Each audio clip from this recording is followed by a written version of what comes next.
Ayan, 8:45 PM na nga siya. Ayan, kakain kami ng asawa ko at ang kakainin namin ngayon ay itong tira-tirang ulam ng mga anak namin. Ayan, dahil nagtitipid kami, kung ano yung matira ng mga anak namin yun ang kakainin. So, ito yung natira. Ito lang yung ulam. Ayun, nag-aantay yan sa akin na bumangon kasi nagsa-cellphone ako doon. Nag-engage. Bali nag-live kasi ako kanina. Bali ilang beses ako mag-live. Sa sobrang tumal, so kailangan ko magsipag mag-live. Itong mga anak ko dalawa, and naglalaro. So dahil meron ako dito sa ref, meron akong kumbaga sa amin tawag is dayok. Bagoong naman, bagoong ata yan dito. Ayan, walang kalaman-laman yung ref ko. Wala kaming mapulot kahit isang ulam dito. Wala kami mapulot na ulam. Pero, meron ditong so, diba? Puro tubig. Tas gumawa na din ako pala ng yelo. Nagbinta na lang ako ulit. Ayan. Ito na lang talaga yung natitirang pwedeng maulam. Mauulam namin. Sabi ko nga sa kanya, na siya. Maglagay na siya ng ulamin namin. Itong tawag nito, bagoong. Ewan ko ba tama ba o bagoong ba to? Tawag dito. Kasi sa amin to dayok. Ay, dapat pala naglagay ako ng no. Ayan. Gagawin ko dito. Maglalagay ako ng, yung daan ako. Maglalagay ako ng kaunti sa mangkok. Ang sarap nito mga ka-housewife. Ayan, sa mga kumakain yan, di ba? Pilit kayo. Wala kaming ulam eh. So, gagawin ko, kukuha ako. Tapos lalagyan ko lang siya ng, ano ka nga sili, nak? Puna mo ko sili. Durog-durogin ko lang yan siya. Tapos lalagyan ko ng suka. Yan ang ulam namin mag-asawa. Diba? Sobrang pagtitipid. Ayan, hindi kasi araw-araw masarap ulam namin. Ngayon kasi kailangan magtipid. Yan. Nax, sili! Pakuha ko sa anak ko ng sili. Kasi masarap to pag maanghang. Hindi naman to problema kahit hindi niluto. Kasi naman siya sa suka. Masarap nga to, isuka lang. Wala kasi kung kalamansi, so suka rin nilagay ko. Pero mas okay po, mas gusto ko yung suka kaysa sa kalamansi. Pag ako gumagawa nito. Ayoko nito, nak! Ayan, hinahalo ko lang siya hanggang sa madurog siya. Ayan siya, oh. Ganyan. Diba, simpleng ulam. Tagal kasi na anak ko kumuha ng sili. Nakikuha na nga lang sa tanim ng kapitbahay. Kasi yung tanim ko sili is nalipas na rin, parang na. Need na magtanim. Kaso ngayon, tamad nga lang yung anak kong magdilig. So, ayun. Parang umayaw na yung sili kong tanim. Magtatanim na lang ulit ako sa tag-ulan. Ayan. Tagal talaga ng anak ko eh. Ayan, maliit na sili.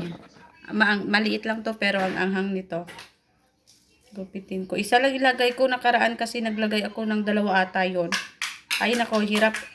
Ang hirap kainin. Pero masarap kasi pag maanghang siya. Wag na masobra. Yung tama lang.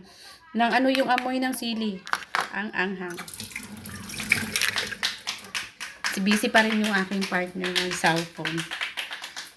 Bali, tumigil na kasi ako mag-live kasi napagod na yung bunganga ko. Ayan, kakain na kami. Ayan, busy pa rin siya kaka-cellphone. Ayan, kakain na kami. Yan lang talaga ulam namin. Ayan, terang fried chicken nga ng 2 ko anak kasi bumili ata yung papa niya ng 2. And then itong nilagyan ko na suka na bagoong. Masarap tong dayok. Tara na!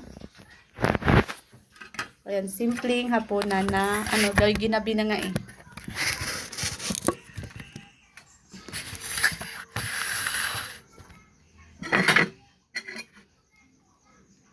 Yan, kain tayo.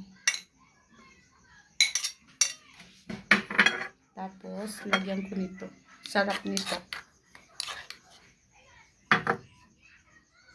Ayan, may ulam. Diba? Hindi kasi araw-araw is masarap yung ulam.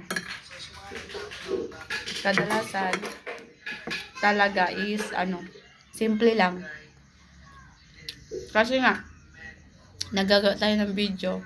So, ipapakita natin kung ano lang yung ulam na masarap na naluto natin.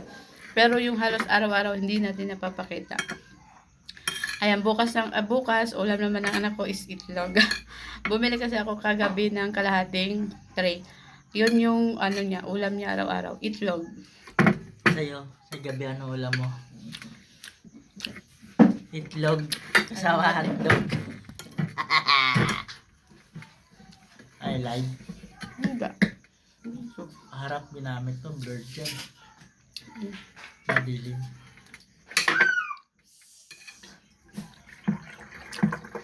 Kasi kami, tinirahan pa kami ng anak namin ng kaunti. Good evening mga idol. Bow mga idol. Makakain tayo mga idol. Abaw, makakain. Papa, tapi. Ano yun? May kalat din ha? Yung baby box, saan mo na naman nilagay Uy, kuya, ba't wag mo siyain?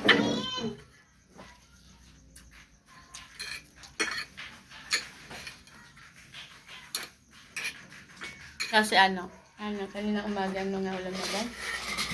Ulam namin pala isang side up na itlog. 2 peraso yon. Tig-isa kami. Tuyo. Tsaka tuyo. Tapos nung tanghali umuwi pala yung panganay ko, ulam niya is yung fried chicken na kasi may Jollibee ka nung nakaraang gabi. Yun yung naininit ko. Tapos kami ni Bunso, nagantay kami na umuwi yung papa niya. Nagpabili na lang ako ng isang serve ng lechon pares. Yung kinain namin nung kanina mga alas 5. Kami ding 4 kumain na rin. Kasi binilang niya rin ng 2 itlog yung 2. So, kumain na rin kami. Pero dahil nga nagutom, binilang niya ulit ng fried chicken. Yun lang, salamat. Yun lang, salamat. Ay! Diba? Di ba? Makain na may ulam ako, wala. Oo. Yun lang, salamat. Ay! Importante, nakakain na yung 2. Huwag kang tinakain 2 tapos kakainin kita. Ay! Di ba yun?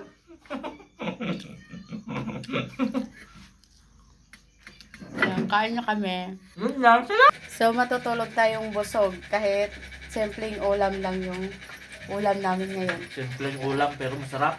Yun lang. Ayaw niya kumain kasi takot daw siya mangamoy pag-uo. Wala ka ligo eh. Ano ang ligo mo? Ngaaway ka.